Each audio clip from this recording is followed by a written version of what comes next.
गोर्गोनोप्सियंस।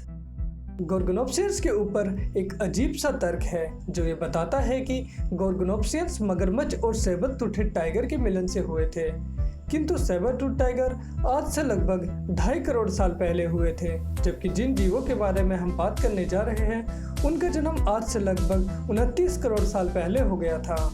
गोर्गोनोप्सियंस के अवशेषों को देखने के बाद ये मानने में कोई कठिनाई नहीं है कि ये जीव मांसाहारी जीव थे और साथ ही इनके लंबे पैर होने के कारण ये माना जाता है कि ये जीव अपने शिकार को दौड़ाकर मारता था।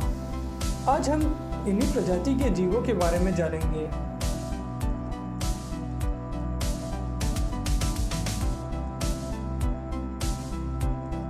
लिकोनोपस।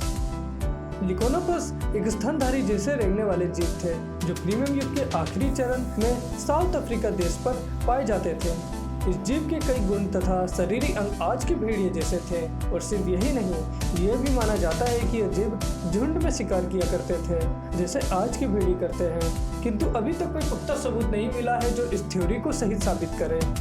जिस चीज ने इस जीव को दूसरे थ्रैप्सिड्स से अलग बनाया है वो है इसकी टांगों की बनावट। ज्यादातर थ्रैप्सिड्स के पैर बाहर की तरफ निकले होते थे या फिर आगे की टांगे बगल की तरफ थी और पिछली टांगे थोड़ी नीचे की तरफ थी, लेकिन इस जीव के चारों पैर बराबर थे और शरीर का वजन चारों पैरों पर बराबर रहता था, जिसके कारण इसे चलने और पैरों के लंबे होने के कारण तेज दौड़ने में काफी मदद मिलती थी। इसका शरीर लगभग 1 मीटर का था, जो दर्शाता है कि यह जीव मांसाहारी और शाकाहारी दोनों जीवों से छोटा था। यह आमतौर पर छोटे और आसान शिकार किया करता था ताकि इसकी जान का कोई खतरा न रहे, और एक बार शिकार को पकड़ ले तो शिकार का बचना संभव नहीं था। फाइफिनोसुकस।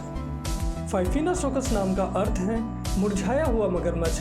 ये जीव मध्य प्रीमियम युग में रसिया देश में पाए जाते थे। इस जीव की औसतन लंबाई 2.5 मीटर तक होती थी और खोपड़ी की लंबाई लगभग 20 सेंटीमीटर तक होती थी।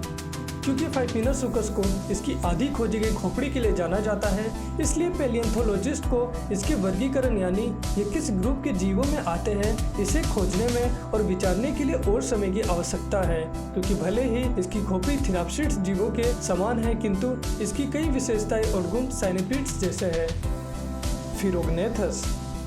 इस जीव ने प्रीमियम युग के अंत में साउथ अफ्रीका देश में जन्म लिया था और नए युग टिरासिक तक इस धरती पर जीवित पाए जाते थे। इस जीव की औसतन लंबाई 1.1 मीटर तक होती थी। इस जीव को एक समय में स्तनधारी जीव समझा जाने लगा, किंतु बाद में इस विचार को खारिज कर दिया गया, लेकिन ये मानने में कोई परेशानी नहीं थी। इस जीव के कई शरीरी विशेषताएं स्तनधारी जैसे जीवों की है, जैसे कि इसके शरीर में बालों का होना, किंतु कुछ विशेषताएं रेंगने वाले जीवों जैसे थी, जैसे कि रेंगने वाले जीवों जैसे दांत।